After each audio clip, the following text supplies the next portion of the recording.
On the front of IU women's basketball, this team played against Ohio State, number 12 Ohio State, last night in Columbus, and Indiana started up 19-4. I'll be honest, I didn't watch that part of the game. It was on Peacock. I don't have Peacock, but I have YouTube TV, and on YouTube TV, the channel NBC Sports Network, you can watch any of those games that are on Peacock live.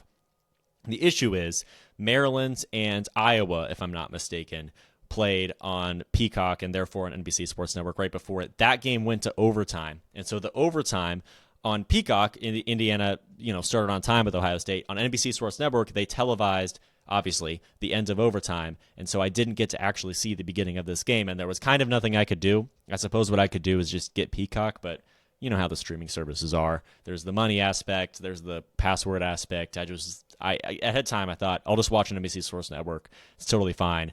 And a game went to overtime and it ended up not being totally fine. So when I tuned in, there were 3 minutes and 36 seconds left. I don't believe how I remember that in the first quarter. And it was 19-9 at that time in favor of Indiana. I was alarmed. I was a little bit shocked. I was like, wow, this is a very great start for the Hoosiers. And apparently they ended up starting 19-4. And that's great shooting. That's great shot making. But for the most part, just if you're making every single one of your shots on those early possessions, then things are going to go very, very well for your team, especially on the road. I thought that was super impressive from Indiana. Ohio State's not a team that's necessarily known for its defense. They're known more for their offensive success. But still, to go on the road against the number 12 team in the country and score at that level early on meant a lot. But still, there has to be the understanding that, of course, that's not going to be sustained throughout the entire game. You're not going to be shooting over 70% from three or whatever it is at the beginning of the game like that.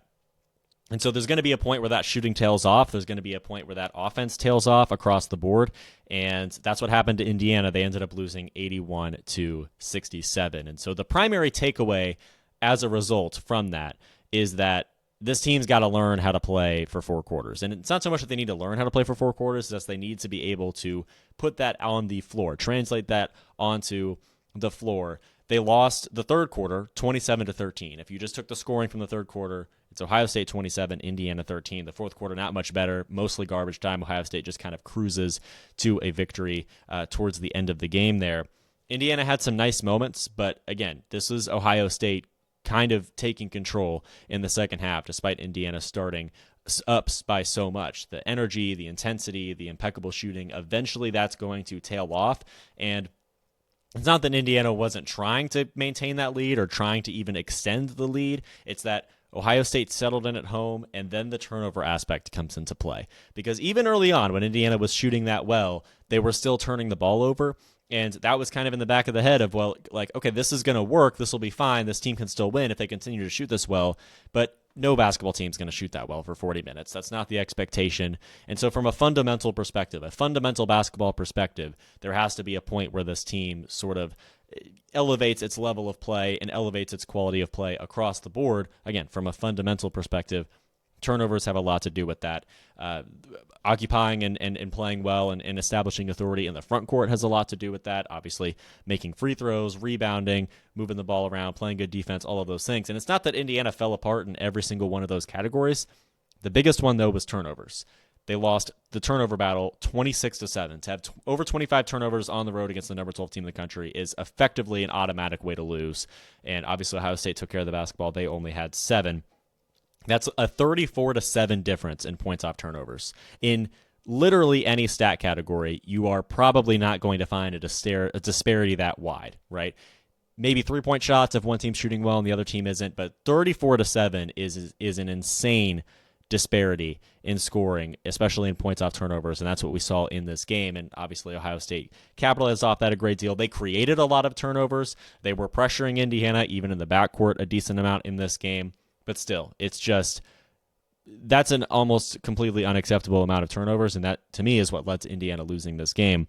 Once they stopped shooting well and they were still just handing away possessions, Ohio State quickly came back into this game. They quickly tied it up. They quickly took the lead, and before you know it, Indiana is the loser on the road against number 12, Ohio State. Ohio State was also 32-20 victorious in paint points. They played very well in that category, which was, of course, impressive in its own way. But across the board, right, it's primarily the turnovers for Indiana, and it was a very discouraging and disheartening game for the Hoosiers in that fashion. 19-4 was the lead early on. It was that great shooting, and as soon as that tailed off, Ohio State kind of proved that it was still the better team on the floor, certainly the more opportunistic team, and those turnovers again are what's plaguing Indiana. And it's painful because this game to me felt very similar to the Iowa game, which was played inside Assembly Hall. I was there in the crowd just as a fan, just enjoying Assembly Hall. It was very loud for that team against Iowa. But Iowa was shooting horribly. I don't remember the exact numbers, but something like 1 for 12 on their first field goals, or 1 for 8 from 3, something outrageous in the first quarter. Iowa was simply not scoring because they just weren't making their shots, and Indiana, amassed a pretty significant lead. But if you're going to catch a top 15 team, I believe Iowa was number 11 or number 14 at that time. If you're going to catch a team shooting that poorly, frankly, playing that poorly early on in the season, or early on in the game, you have to win. That has to be a game, especially at home, that you go out and win. And for Indiana in this case, if you're going to amass that much of a lead, if you're going to benefit from hot shooting early on, just across the floor, every single one of your players, you kind of got to close out that game and win it. And in both cases, and there were more factors for the loss against Iowa, certainly the front court and the rebounding was more of a problem there. And obviously, you have Zani Sukuguman still kind of coming back from injury, still working her way back into basketball. In this game, it was the turnovers. This team was still certainly disadvantaged in the front court, still certainly disadvantaged on the glass, but they held their own for much of the game. Zanis Okunguman obviously had a lot to do with that. But for the most part, it was the turnovers. 26 turnovers, 34 points off turnovers for Ohio State. It went very, very well for the Buckeyes in that category. And that's Indiana just literally throwing away an opportunity to pull off an upset win and achieve their first win in Big Ten play.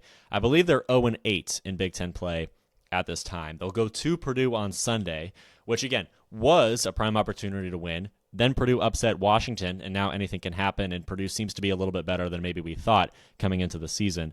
And I was talking with someone who also pays a decent amount of attention to this team, and they kind of said, just as an offhand comment, that this team's lucky that, like, Indiana's lucky that they get to play Purdue twice this year, and they obviously play most Big Ten opponents just once. And because Purdue is obviously on the lower half of the Big Ten standings as well, but especially on the road, Purdue could be dangerous. Purdue could be tricky. That's certainly the best opportunity very soon for Indiana to pick up their win, their first Big Ten win. They play Rutgers and Penn State in the second to last and the last games of the season. I'll be on the call for WIOX for the Rutgers game, we're broadcasting that game from the studio, but here in Bloomington. But even though it's in Piscataway, but regardless. Those two games, those two other teams that are sort of at the bottom of the Big Ten right now, Indiana plays those two teams last. So it's very possible, with how difficult this conference is, that Indiana goes a very long time without winning a conference game. Purdue on the road, even on the road, this Sunday is going to be a prime opportunity. I won't be watching that game live. I'll be on the call for Big Ten Plus this Sunday. Indiana takes on Michigan State, and it's at the same time. It's in the afternoon there, so we'll have to watch that Purdue game later, and I'll kind of have to avoid spoilers for that one sort of as the day progresses. But nonetheless, Indiana and Ohio State, this was a game that was very discouraging, very disheartening, and at least it's clear what this team needs to improve on. At least it's clear what this team needs to fix, that being, of course, the turnovers, which, again, have posed problems for Indiana. It's been difficult for them against sort of teams that defend well in the backcourt. It's been difficult for them across the board. Lots of unforced turnovers, even if it's offensive fouls or travel calls or things of that nature. They're not all live ball turnovers, and Ohio State was scoring out the dead ball turnovers too, but especially against good teams and especially on the road, that's just free points and free momentum for the other team, especially in the Big Ten, where they're going to be able to capitalize off of it, right? Marshall and USC, not so much. Indiana turned the ball over an insane amount in those games as well, but those teams were smoking layups, right? There wasn't as much of an ability to be opportunistic and to capitalize off those turnovers and turn those turnovers into points on the other end. But number 12 Ohio State and a top 15 Iowa team, right? Like these are teams that are going to turn those into points. And really any team in the Big Ten across the board is going to be able to turn those turnovers into points. It's exactly what happened for IU against Ohio State. Kind of a simple game, in my opinion. A game of runs. Indiana started shooting super well. Then as that shooting tailed off, Ohio State has, sort of a more reliable and consistent roster offensively and defensively. And, oh, by the way, Indiana handed 26 turnovers to the Buckeyes and allowed 34 points to be scored off of those. Again, Purdue on the road on Sunday inside Mackey Arena at noon. I actually don't remember at the top of my head what channel that game's on. Probably Big Ten Network or Big Ten Plus. I'll be on Big Ten Plus for IU wrestling against Michigan State. But this was a prime upset opportunity, and it was a prime conference win opportunity, and Indiana, unfortunately, was not able to capitalize off of that opportunity, and they remain winless in the Big Ten as a result.